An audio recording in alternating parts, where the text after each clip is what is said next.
Selamat pagi rekan-rekan mahasiswa semuanya. Selamat datang di Laboratorium Teknik Mesin kita. Hari ini, kita tidak hanya akan belajar memperbaiki mesin, tapi kita akan belajar menjadi seorang detektif mesin.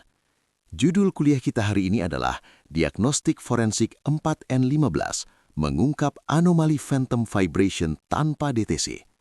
Perhatikan visual mesin Mitsubishi Triton 4N15 di hadapan kalian. Mesin ini adalah mahakarya engineering modern, namun ia menyimpan rahasia besar yang sering membuat mekanik awam frustasi. Kita akan membedah sebuah kasus nyata, sebuah getaran hebat saat idle atau langsam, namun sistem elektroniknya seolah bisu, tidak ada lampu peringatan, tidak ada kode error.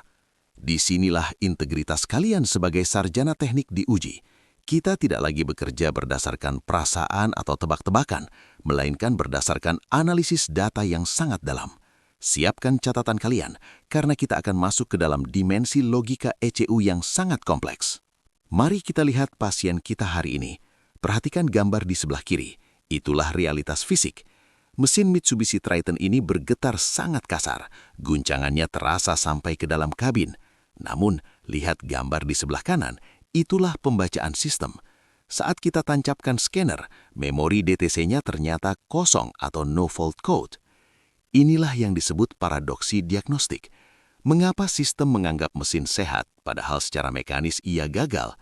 Hal ini terjadi karena ECU atau Electronic Control Unit menganggap fluktuasi yang terjadi masih dalam batas toleransi koreksi, sehingga ia tidak menyalakan lampu cek engine.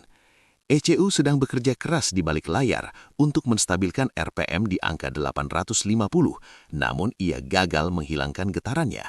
Rekan-rekan, ini adalah poin kritis. Jangan pernah menganggap mesin sehat hanya karena scanner tidak menunjukkan kode error. Di era mesin modern, masalah seringkali bersembunyi di balik angka-angka yang terlihat normal. Sekarang, mari kita buka jendela pikiran ECU melalui menu Live Data Stream. Di layar scanner, kita harus mencari parameter yang disebut Cylinder Injection Feedback Value atau nilai kompensasi injeksi. Pengukuran ini wajib dilakukan saat suhu kerja normal, yaitu sekitar 80 derajat Celcius. Perhatikan 4 indikator di depan kalian. Silinder 1 minus 0,8 mm kubik per stroke. Silinder 2 minus 1,2 mm kubik per stroke. Silinder 3 plus 4,5 mm kubik per stroke. Silinder 4 minus 2,5 mm kubik per stroke. Lihat lonjakan ekstrim pada silinder 3 yang berwarna merah. Angka plus 4,5 adalah sebuah anomali besar. Nilai kompensasi positif yang tinggi berarti ECU sedang mendeteksi adanya kehilangan tenaga drastis di silinder tersebut. Sebagai respons, ECU memberikan suntikan solar darurat agar mesin tidak mati. Rekan-rekan, ini adalah poin kritis.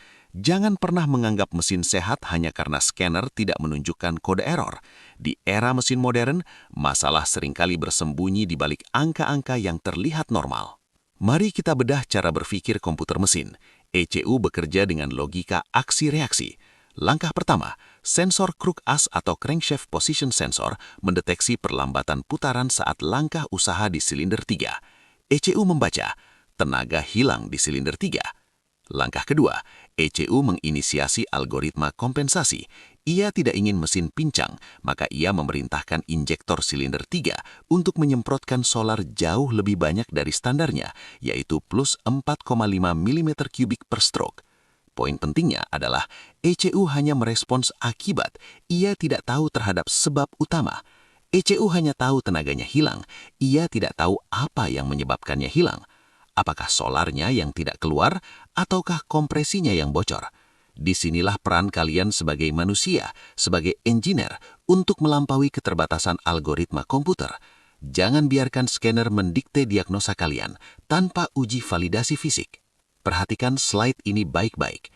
Inilah yang saya sebut sebagai logika amatir.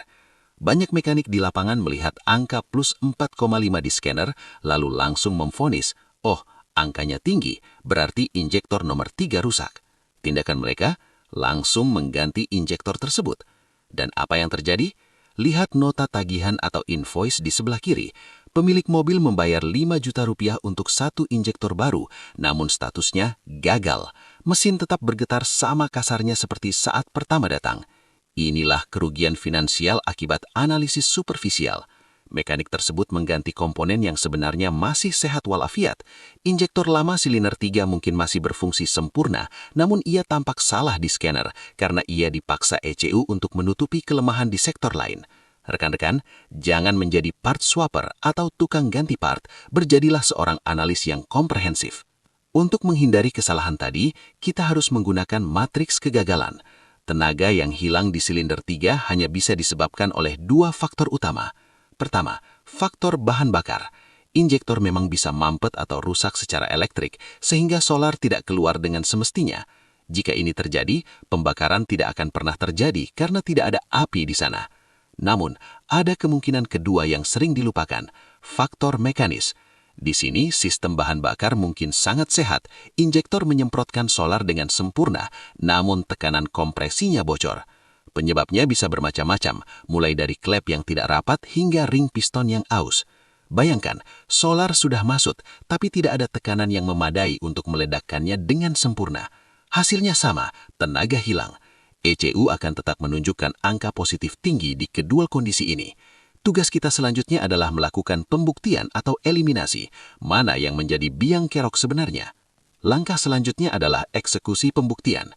Kita punya dua alat sakti. Pertama, silinder cut-off test. Menggunakan scanner, kita mematikan injektor silinder 3 secara digital.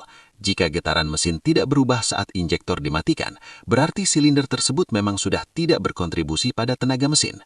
Namun, alat yang akan memberikan jawaban mutlak adalah compression test.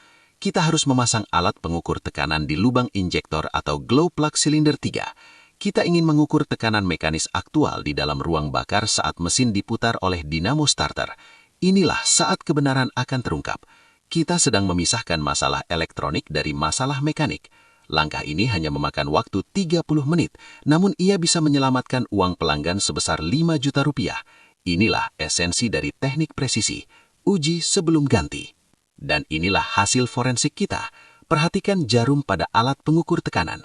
Target normal untuk mesin diesel 4N15 adalah sekitar 25 bar.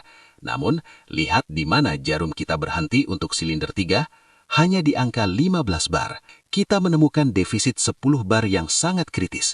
Angka ini adalah bukti hukum yang tak terbantahkan. Masalahnya bukan pada sistem injeksi bahan bakar, melainkan pada sektor mekanis. Silinder 3 tidak mampu memampatkan udara dengan cukup panas untuk meledakkan solar dengan sempurna. Pembakaran menjadi gagal, langkah usaha menjadi lemah, dan mesin bergetar hebat karena kehilangan keseimbangan torsi.